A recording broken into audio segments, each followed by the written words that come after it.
Então, gente, o primeiro olhar que eu quero trazer aqui é sobre essa questão da mentira. Seu marido mentiu para você em relação à traição? O seu marido mentiu para você logo dizendo que não estava traindo, que isso era coisa da sua cabeça? Tá, ah lá, a Suzy falou todas as alternativas. Então, o primeiro olhar que eu quero trazer aqui é sobre a mentira. E a mentira, ela acontece por dois motivos, né? Porque por detrás de quem mente, existe uma criança ali. Existe um ser infantil. Não existe um homem responsável. Existe uma criança que mente por dois motivos. O primeiro deles é porque ele não sabe, não tem recursos para lidar com as suas próprias emoções e com as emoções de quem ele sabe que fez algo errado. Esse é o primeiro motivo. E o segundo motivo é porque muitas vezes ele fez o que fez, sabia que estava errado, mas não quer agora arcar com as consequências daquilo que fez. Faz sentido para vocês? Mentiu, jurou, chorou e continuou traindo. Olha lá, a Simone falando aqui, ó. Eu já me intensifiquei logo de eu saber e ele negar até não dar mais. Mais de uma traição. Então a mentira, ela vem muito desse lugar, tá? Do lugar onde eu não consigo lidar com as minhas emoções, não sei como lidar com a emoção da minha esposa se ela descobrir, assim como também quero fugir das consequências, das responsabilidades do mal que eu causei, tá? Então, esse é um dos motivos. Então, quando fala porque ele mentiu, então eu tô trazendo aqui para vocês esse olhar, tá? Do porquê que essa mentira tanto acontece. E aí, ela falou um ponto aqui que eu achei muito interessante trazer para vocês, que ela diz assim, ó. Quando eu descobri, né, ele disse que já estava arrependido. Gente, é muito importante a gente falar sobre essa questão do arrependimento, né? Por que tantos maridos passam pela traição, se arrependem, voltam para casa e pedem perdão?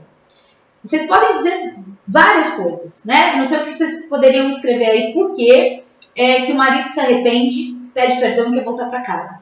Mas existe uma lei universal, uma lei da vida, que diz que um homem que por uma traição tenta sair de casa nunca vai ser feliz. Nem ele e nem a terceira pessoa. E, gente, isso eu bato o pé para falar para vocês, porque é uma lei universal, assim como a lei da física, assim como a lei da gravidade. E por que, Paula?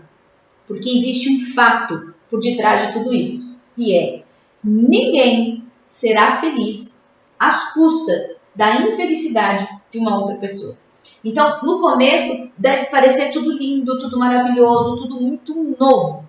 Até que a rotina se instala, até que os filhos venham. Então, muitas vezes vai existir ali uma falsa felicidade.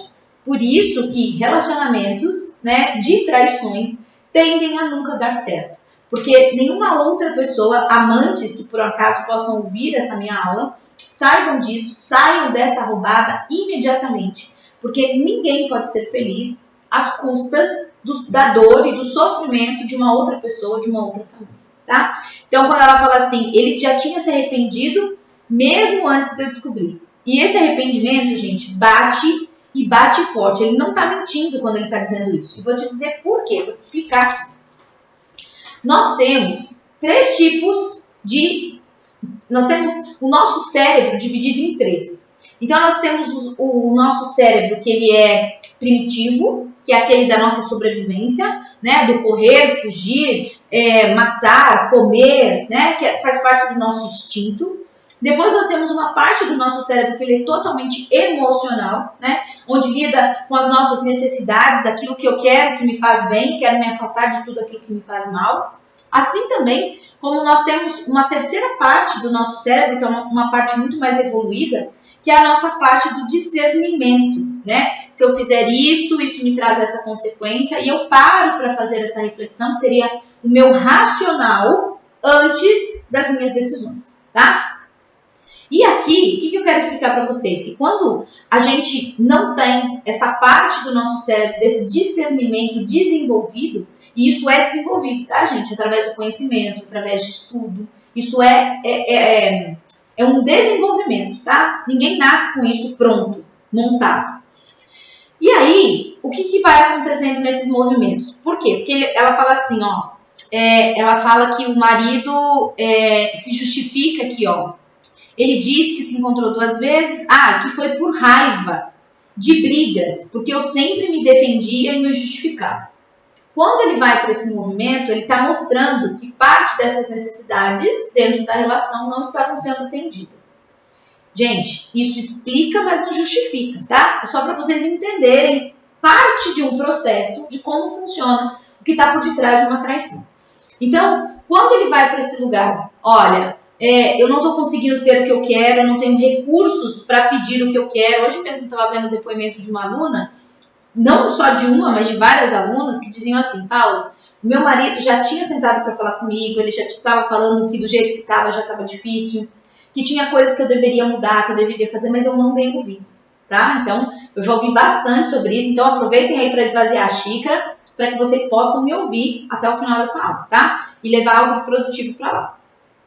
Então, quando, diante dessas minhas necessidades, que não estão sendo atendidas como eu gostaria, então eu escuto muitas mulheres dizendo aqui, mas eu era uma mãe perfeita, eu era uma esposa perfeita, eu não deixava faltar nada, né? Então, esse era o seu olhar dentro da relação. Porém, dentro desse olhar desse marido, algo aqui estava faltando. Junta isso, junta essa parte do nosso cérebro instintivo. Essa parte do nosso cérebro instintivo é aquilo que é carne, que é aquilo que é instinto, aquilo que é primitivo. E é por isso que ele se arrepende. Porque é essa parte do emocional, de ter essas necessidades atendidas, de instinto, né, de querer ter, possuir. Por quê? Porque quando a gente está com a nossa energia masculina e feminina muito bem desenvolvida em nós, isso gruda. Quando nós, dentro do casamento, não estamos nas nossas polaridades de força, nós nos desconectamos. Então, esse masculino se conecta com outro feminino forte. E aqui é onde a gente fala que dá cola, que liga esse instinto. E aí, gente, não levem isso ao pé da letra, tá? É só uma forma de dizer, mas é como se a gente ficasse emburrecido, né? A gente deixa que o nosso instinto esteja acima do nosso discernimento, tá? Então, a nossa inteligência ali é desligada, aquilo se conecta. E aí, ele vai para esse lugar do instinto, das emoções. Porém, quando todo esse envolvimento termina, essa consciência racional de discernimento vem à luz. E aqui bate um grande arrependimento. Por quê? Porque muitas das vezes, aquilo até que ele tinha como expectativa não foi realizado. E aí bate todo uma culpa ali, né?